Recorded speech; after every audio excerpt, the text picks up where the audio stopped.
Bienvenidos de nuevo a otra historia en Historias de Familia Rota. Antes de empezar, cuéntenos, ¿desde qué parte del mundo nos están viendo? Ahora, vamos a sumergirnos en la historia de hoy. Mi marido dijo que su familia necesitaba ayuda. ¿Todavía les envías $1,200 todos los meses?, preguntó mi cuñada. ¿Cómo lo? Fruncí el ceño. Porque yo también lo hacía. Durante 10 años suspiró. Un nudo se me hizo en el estómago. Pero luego me quedé sin palabras cuando dijo, mi nombre es Nora. Tengo 50 años y he trabajado en banca la mayor parte de mi vida. Me casé con David cuando tenía 25 años. No tuvimos hijos, pero creía que teníamos algo estable y real, un amor tranquilo, confianza y una vida que construimos lentamente juntos. Hace 10 años, David llegó a casa con una expresión de ansiedad en el rostro. Mi padre se cayó, dijo. Se fracturó la cadera. No volverá a caminar. Explicó que Ellen, su madre, había trasladado a John a una residencia de ancianos privada. Es un buen lugar, añadió. Seguro, limpio, pero caro. Casi 5.000 al mes. Me quedé atónita. ¿No puede el seguro cubrir parte de eso? David negó con la cabeza. Apenas. Ayudaré en todo lo que pueda, pero mamá está al límite. Intenta arreglárselas sola. No puedo hacer esto sin ayuda. No lo dijo directamente, pero yo sabía lo que estaba pidiendo. Acepté. ¿Cuánto necesitas que cubra? Solo la mitad. $1,200 al mes. Eso ayudaría mucho. Así que empecé a transferir $1,200 a él en cada mes, directamente a su cuenta. El primer año, pensé que era temporal, pero los pagos nunca cesaron, y nunca lo cuestioné. John estaba en mal estado y Ellen siempre estaba muy agradecida. Eres como una hija para mí, decía en voz baja. John y yo tenemos la bendición de tenerte en nuestras vidas. A veces enviaba tarjetas con una caligrafía delicada. Subrayaba, amor, familia, y gratitud, como si esas palabras aligeraran el peso de la situación. Y de alguna manera, lo hacían. Seguí pagando todos los meses durante 10 años, más de $140,000. Creía que estaba haciendo el bien. Creía que todos estábamos haciendo lo mejor que podíamos hasta que llamó Sophie. Era la futura exmujer del hermano menor de David, Daniel.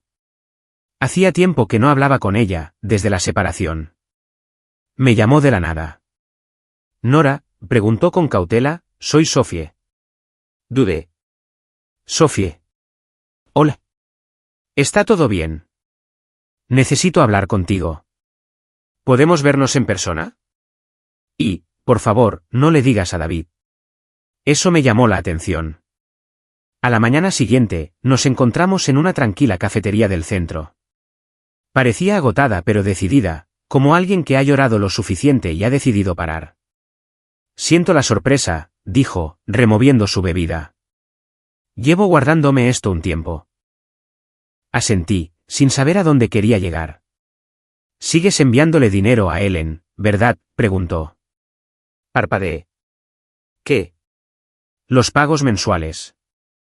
$1,200. Fruncí el ceño. ¿Cómo lo? Porque yo también lo hacía, durante 10 años. Se me revolvió el estómago. Daniel me dijo que John estaba en una residencia, dijo. Que Ellen no podía permitírselo. Me ofrecía ayudar. La misma cantidad, la misma cuenta. Ellen me enviaba pequeñas notas de agradecimiento, me llamaba su ángel. Me quedé sentada, atónita. Dejé de hacerlo hace unos meses, continuó Sophie.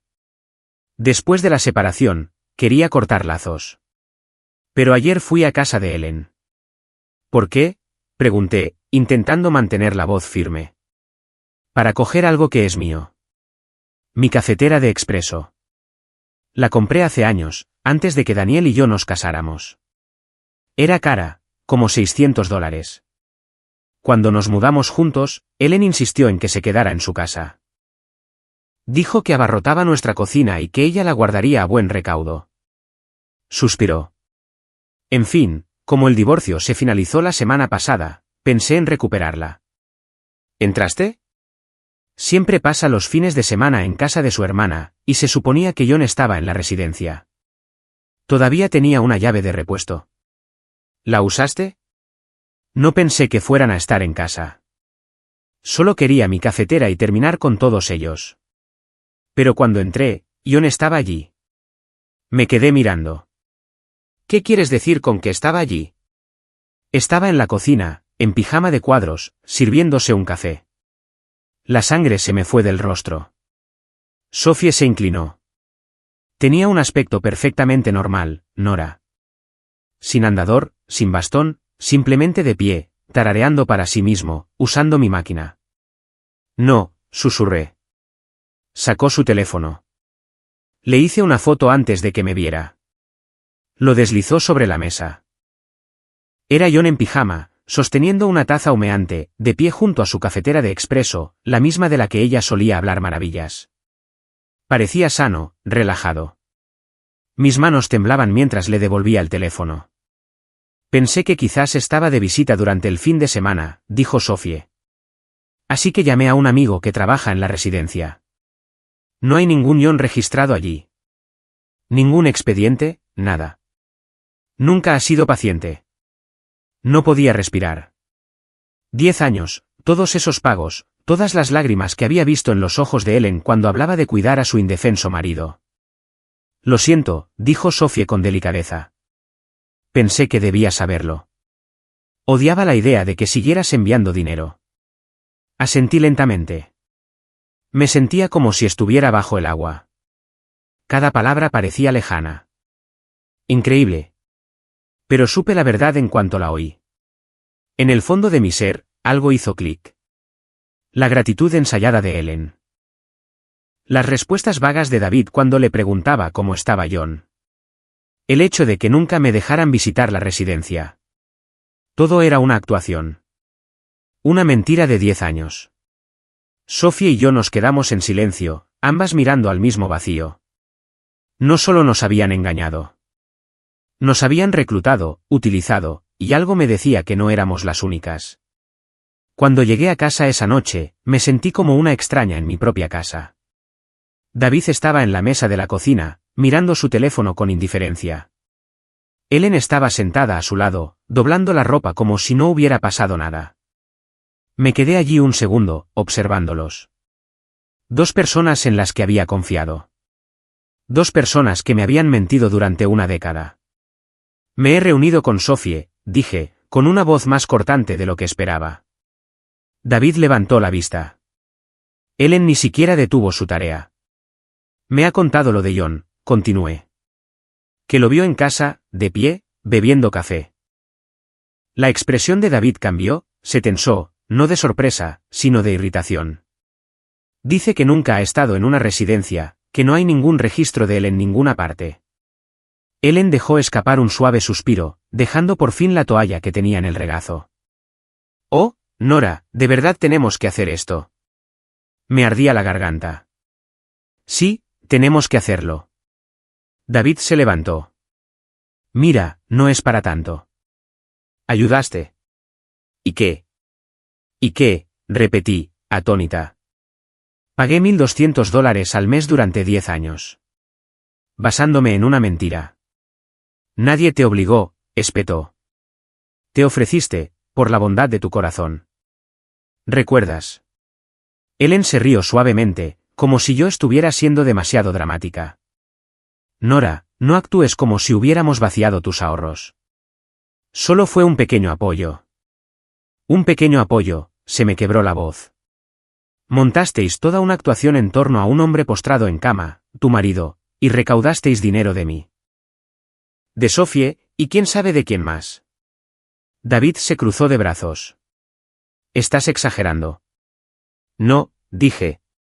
Lo exagerasteis vosotros en el momento en que cobrasteis mi primera transferencia y no parasteis durante 10 años. La voz de Ellen se volvió melosa.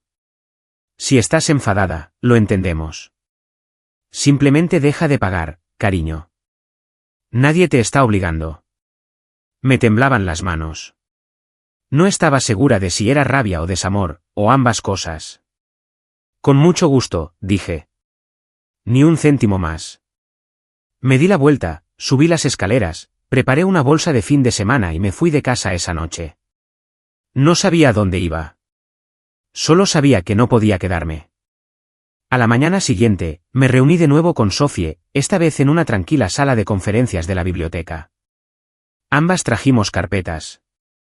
Deslicé mis extractos bancarios sobre la mesa. Aquí está cada transferencia. $1.200 mensuales.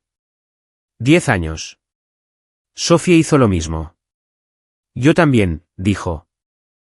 A veces en un mes diferente, pero la misma cantidad, la misma cuenta. Hice los cálculos. Son $288,000 entre las dos. Ella asintió. Y todo se basó en una historia.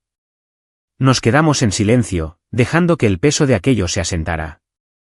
Entonces Sophie abrió su portátil. Empecé a recopilar pruebas, fotos, fechas, capturas de pantalla. Tengo a Ellen dándome las gracias por mensaje de texto por cubrir la factura del hospicio, de un año en el que sé que John ni siquiera estaba registrado en ningún sitio. Añadí, tengo tarjetas escritas a mano de Ellen con frases como, gracias por apoyar su cuidado, y las enfermeras lo adoran. Sophie sonrió con ironía. Irónico, ya que ha estado preparando café en pijama todo el tiempo. Nos miramos. Pude sentir el cambio. Ya no estábamos de duelo. Nos estábamos preparando. Pongamos una denuncia, dijo Sophie. Llevémoslo todo. ¿A quién?, pregunté. ¿A la policía? Negó con la cabeza. Todavía no. Pero al IRS le interesará. Si recibieron casi $300,000 y no los declararon como ingresos, eso es fraude. Y si declararon gastos médicos falsos, esa es otra capa. Abrió un formulario en su pantalla.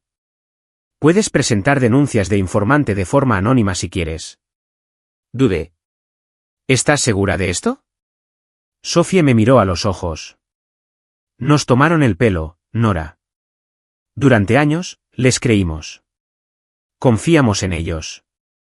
Eso tiene que significar algo. Exhalé lentamente y luego asentí. Pasamos el resto de la tarde escaneando documentos, cotejando fechas, organizándolo todo en carpetas, digitales y físicas. Sophie tenía una foto de John en un mercado de agricultores sosteniendo una cesta de productos. Yo tenía una de una barbacoa familiar de hacía 6 años en la que le dejaron salir por un día, y alguien le hizo una foto espontánea. Estaba lanzando herraduras con Daniel. Habíamos ignorado las señales durante años porque confiábamos, porque amábamos. Ya no. Cuando se puso el sol, nuestro expediente era irrebatible. Envié mi denuncia. Sophie hizo lo mismo. Más tarde esa semana, volví a casa, no para volver a instalarme, sino para recoger mis cosas. David no estaba. Ellen tampoco, pero John sí. Abrió la puerta, me vio y se puso rígido. ¿Nora? No dije ni una palabra, simplemente pasé a su lado. Me siguió hasta la cocina. Si has venido a causar problemas. He venido a llevarme mis pertenencias, dije con calma. Se movió con torpeza. Mira, todo esto se ha exagerado. Me giré lentamente. Fingiste estar discapacitado durante 10 años. Abrió la boca y luego la cerró. Se suponía que debía sentir lástima. Se suponía que debía sentir que formaba parte de algo bueno. Pero lo único que fui fue una cartera. Nora. Me mentiste a la cara en todas las fiestas. Cada vez que te preguntaba cómo estabas, dejabas que me sentara a tu lado y te diera el té mientras fingías temblar. Me mirabas a los ojos y sonreías. Por un momento, pareció avergonzado, pero se le pasó demasiado rápido. Me fui sin decir una palabra más. Esa noche, Sophie me envió un mensaje de texto. El IRS ha aceptado el expediente, marcado para auditoría. Están haciendo un seguimiento. Me quedé mirando el mensaje. El alivio no llegó de inmediato, pero sí otra cosa, claridad. No solo estaba dejando un matrimonio. Estaba dejando una realidad fabricada, una que habían construido juntos, David, Ellen y John. Y no me iba con las manos vacías. Porque ahora, Sofía y yo estábamos alineadas, no solo como nueras, sino como mujeres que habían despertado. Y no habíamos hecho más que empezar. 3 semanas después, David me llamó. Su voz era cortante, de pánico y acusadora. ¿Qué demonios has hecho? Yo estaba sentada junto a la ventana de mi nuevo apartamento, bebiendo café de una taza que realmente me pertenecía. Sin falsas gratitudes, sin mentiras. Presenté una denuncia, dije con calma. Dije la verdad. ¿Has denunciado a tu propia familia al IRS? ¿Estás loca? Denuncié una trama de 10 años para canalizar dinero no declarado a través de la manipulación emocional. Si da la casualidad de que involucra a las personas con las que me casé, que así sea. Acabas de destruir nuestras vidas. No, dije. Lo hicisteis vosotros. En el momento en que cobrasteis mi primer pago y nunca mirasteis atrás. Colgué. Más tarde esa noche, Sofía me envió un mensaje. Han recibido la carta. Auditoría programada. Ellen me llamó gritando. No contesté. Bien, respondí. Ya casi estamos. Lo estábamos, pero aún quedaba un último paso.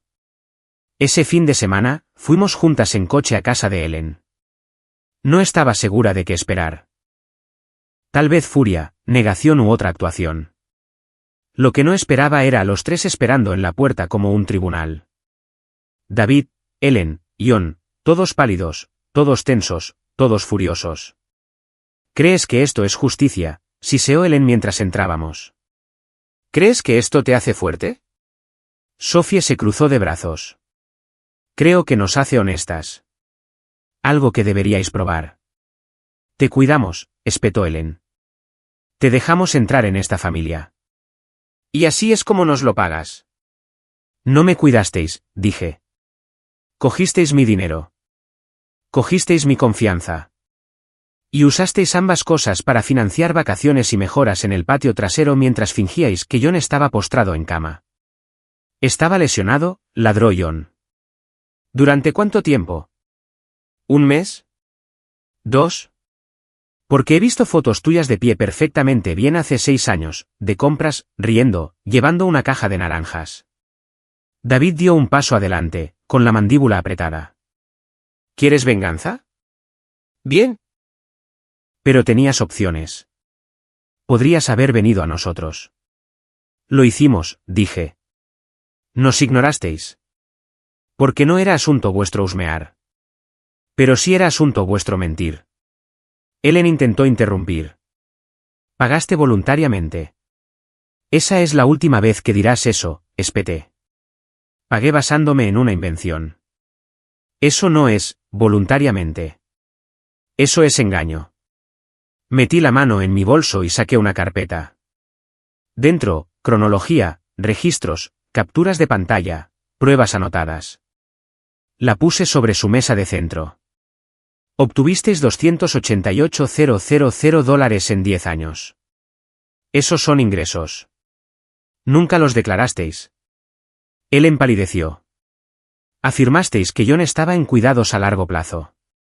Usasteis eso para justificar regalos, lástima y pagos. Y declarasteis dificultades médicas en vuestros impuestos.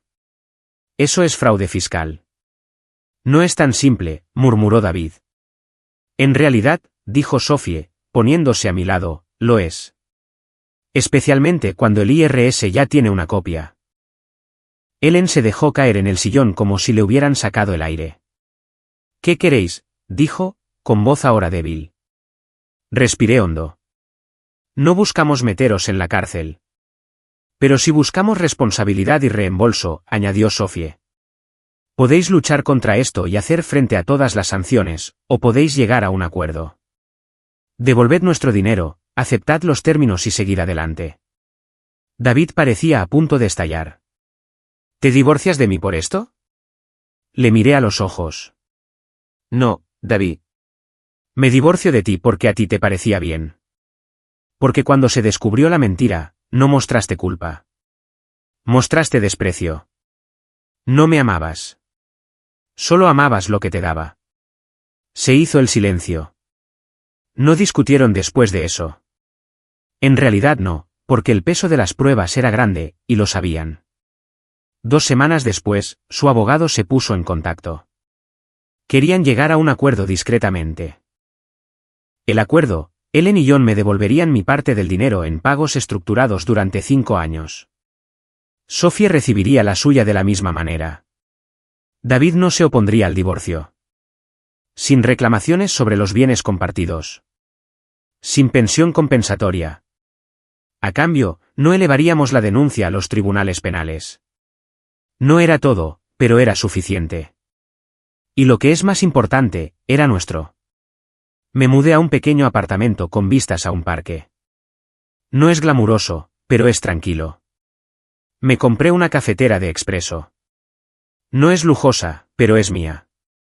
La primera, en realidad. Todos esos años, bebí de las suyas, la cocina de Ellen, las tazas de David, las mentiras de John. Esta, está en el alféizar de mi ventana. Y solo prepara café para mí.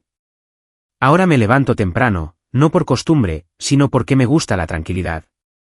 Me gusta que nadie me esté agotando bajo el pretexto de la familia.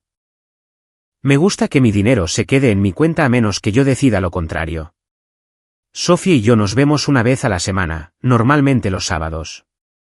A veces hablamos del pasado. A veces nos reímos de lo ridículo que fue todo. El fin de semana pasado, me miró y me dijo: si me hubieras dicho hace un año que acabaríamos aquí, bebiendo lácteos de avena e intercambiando consejos legales, te habría llamado ilusa.